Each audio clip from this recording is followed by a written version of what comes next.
Sir ఈ 100 రోజుల పరిపాలన కూటమి పరిపాలన ఎలా ఉందంటే మీరేం చెప్తారు? 100 రోజుల పరిపాలన అంటే బాగానే ఉంది. అయితే ఒకటి వరదలు వచ్చి వీటి వల్ల కొంత అభివృద్ధి శూన్యం అయింది.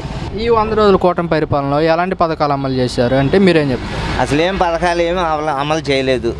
ఓన్లీ వృద్ధాప్య పింఛన్లు మాత్రం ఇచ్చారండి. ఇంకెవ్వరికి రూపాయి కానీ ఏం చేయలే. ఈ సంవత్సరం పోయిన తర్వాత చూద్దాం అంటున్నారు. అదే అయితే గత వైసీపీ ప్రభుత్వంలో 100 రోజుల పరిపాలన ఎలా ఉంది, ఆ ప్రభుత్వంలో ఎలాంటి పథకాలు అమలు చేశారు? అమలు చేశాడు కానీ అప్పు తెచ్చి చేశాడు. అంతేగాని ఒక కంపెనీ పెడదాం ఒక చేద్దాం అనేది లేదు. లేదు. మొన్న కంపెనీలే పోయినాయి. ఇప్పుడు 10 కంపెనీలు వచ్చినాయనుకోండి, 10,000 మంది పనిచేస్తారు. వాళ్ళ కుటుంబాలు అవన్నీ శుభ్రంగా ఉంటాయి. అంతేగాని మన కంపెనీలు లేకోకుండా అప్పులు తెచ్చి ప్రజలకు పంచితే ఎట్లా ఉంటుంది, ఎట్లాగా ఉంటుంది. ఆ వాడగొట్టారు. అప్పులు చేసి ఎప్పుడైనా సరే జనాలకు ఇవ్వకూడదు.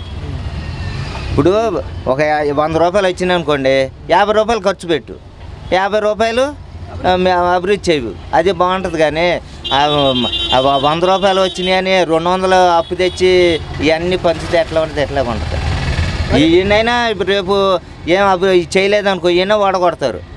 అది వాస్తవమే. పథకాలు ఇవ్వకపోతే ఓడిచ్చేస్తారు గ్యారంటీ. ఎందుకంటే అది ఆడవాళ్ళతో పని, అది మగవాళ్ళతోటి కాదు. ఇప్పుడు ఎన్ని 5-6 రకాలు పెట్టాడు. 5-6 రకాలు ప్రస్తుతానికి ఏం అమలుపరచాల. ఓన్లీ అది వృద్ధ పింఛన్లు ఒక్కటే ఇచ్చాడు. మరి ఇంకా పథకాలు ఏమీ అమలు చేయలేదు కదా, మరి ప్రజల్లో వ్యతిరేకత వచ్చే అవకాశం ఉంది కదా. అంటే ఈ సంవత్సరం పోయింది అంటున్నాడు కదా, సంవత్సరం చూడాలి కదా. సంవత్సరం చూసిన తర్వాత ఏం చేయలేదు అనుకో, ఈయన కూడా దింపారు. అది వాస్తవం. అది ఈ ఆర్టీసీ బస్సులు అంటారు, మాకేం నాది ఆటోనే, మాకు అది దాని గురించి మాకు ఇదేం లేదు. మాకు ఇంకా మేమే ఎక్కువ డిమాండ్ చేయటం ఉంటుంది. ఎందుకంటే అర్జెంటుగా వస్తారు, అమ్మాయి 10 రూపాయలు అనుకో 50 రూపాయలు చెబుతాం. అది ఉచిత బస్సు పెడితే మీకే ఎక్కువ లాభం. మాకే లాభం.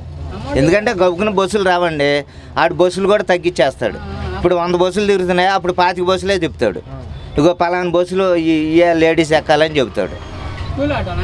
అది వాస్తవమే. మాకు సమయానికి బస్సులు రావు, మేము ఉంటాం. అమ్మ ఇగో 50 రూపాయలు, ఇదిగో 100 రూపాయలు అడుగుతాం. మాకే లాభం. ఆడు పెట్టిన వల్ల మాకే లాభం. మరి కొంతమంది డ్రైవర్స్ ఏంటి మరి ఈ పథకం తీసుకురావాలి తెలవక అట్లా చెప్పుకోవటం తప్ప ఏం లేదు. అలా తెలవక ఇట్లా ఏమన్నా అంతేగాని ఏం లేదు. దాని గురించి అసలు ప్రసక్తి లేదు. మాకు మాత్రం ఇంకా మంచిదే. ఉచిత బస్సు పెట్టాడు అంటే మాకు లాభమే. అదే మరి కొంతమంది డ్రైవర్స్ ఈ పథకం వద్దు, రద్దు చేయాలి అని చెప్పేసి నేను చెబుతున్నాను కదా, వాళ్ళకి అవగాహన లేకపోబట్టి అట్లా చెబుతున్నారు. అదే ఉచిత బస్సు పథకం తీసుకురావడమే మంచిది అంటారు. మంచిది, మాకే మంచిది. ఎందుకంటే సిటీలో గల్లీకి వెళ్ళవండి. ఇప్పుడు మేము సిటీకి వెళ్తున్నాం, పలానా గల్లీకి వెళ్ళాలి.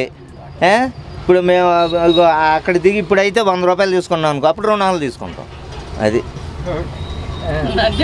అంతే. ఇప్పుడు అది ఒకవేళ కేసులు రాస్తున్నాం అనుకో, రాసుకొని ఇప్పుడు మీరు అమ్మ మేము ముందే చెబుతాం, ఇగో మీరు ఉచిత బస్సు అన్నారు ఎక్కండి, వచ్చేదాకా ఉండి ఎక్కండి. అయ్యి అర్జెంటుగా అన్నా అనుకో ఎక్కువ తీసుకుంటాం. కాదండి, కొంతమంది డ్రైవర్స్ అంటున్నమాట ఏంటంటే గత ప్రభుత్వంలో ఆటోల మీద ఎక్కడా కూడా కేసులు రాయలేదు, ఈ ప్రభుత్వ రాంగ్లోనే ఆటోల మీద పడిపోయి కేసులు రాస్తున్నారు అంటున్నారు. అప్పుడు కూడా 2 సంవత్సరాల వరకు బాగానే రాశారండి. వాళ్ళు కూడా రాయలేదు అనేది లేదు.